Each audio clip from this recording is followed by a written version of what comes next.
Selamat pagi saudaraku yang terkasih dalam nama Tuhan kita Yesus Kristus. Kita bertemu kembali dalam sapaan renungan harian pada hari ini. Mari kita berdoa. Kasih karunia Tuhan kita Yesus Kristus, kasih setia dari Allah Bapa dan persekutuan Roh Kudus, itulah kiranya menyertai kamu. Amin. Renungan harian untuk kita pada hari ini, yaitu yang tertulis di 1 Timotius 4 ayat 12. Jangan seorang pun menganggap engkau rendah karena engkau muda. Jadilah teladan bagi orang-orang percaya dalam perkataanmu, dalam tingkah lakumu, dalam kasihmu, dalam kesetiaanmu, dan dalam kesucianmu. Unang mahu rohani halak midaho syala haposomi, alai gabitiruan ni akana porsea maho di pakatayon, di parange, di holong ni roha, di haporseaon, nang di hatomanon. Demikian pembacaan firman Tuhan.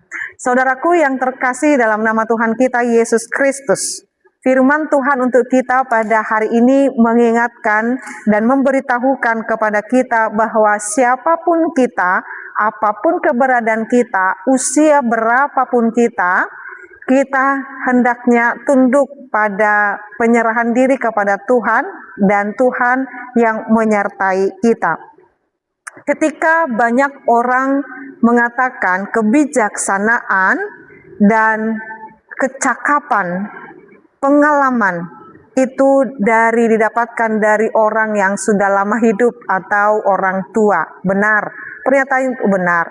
Namun kebijaksanaan di dalam setiap teladan iman percaya itu bersumber bukan oleh karena pengalaman hidup seseorang, tetapi bagaimana dia selalu terhubung kepada Tuhan.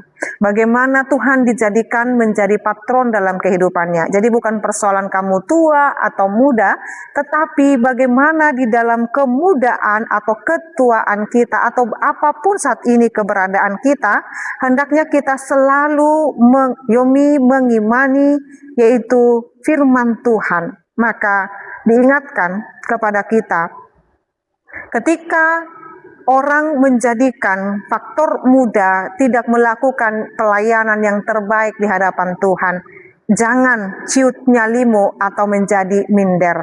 Ketika manusia melihat pengalaman seseorang oleh karena faktor daripada usia, karena ada banyak juga orang yang telah memiliki usia yang sangat banyak, tetapi cara dan pola berpikirnya itu tidak mencerminkan dia adalah seorang yang sudah tua, tetapi dia mencerminkan bagaimana berpikir yang tidak sesuai dengan kehendak Tuhan. Maka dikatakan di sana, jadilah teladan bagi orang percaya. Jadi kebijaksanaan siapapun kita harus menjadi teladan bagi setiap orang percaya. Teladan itu dilihat dari mana? Dari perkataan kita, dari tingkah laku kita, dan dari kasih kita, dan dari kesucian, dan dalam juga kesetiaan kita. Saudaraku yang terkasih, jadikan dirimu menjadi pribadi yang takut akan Tuhan, dan jadilah menjadi teladan bagi sesamamu di dalam setiap tingkah laku, perkataan, dan perbuatan. Imanilah Yesus Kristus dan andalkan Dia, supaya semua yang kita lakukan termulialah nama Tuhan. Amin, kita berdoa. Ya Allah Bapa kami sungguh bersyukur dengan firman Tuhan, dengan keberadaan kami. Biarlah Tuhan memakai kami boleh menjadi teladan bagi sesama kami. Kuatkan kami Tuhan, dan ketika kami ikut bagian dalam pelayanan, baik di tengah-tengah rumah tangga, pekerjaan, bahkan di gerejamu, kiranya Tuhan mampukan kami meneladani setiap karakter Kristus dalam hidup ini.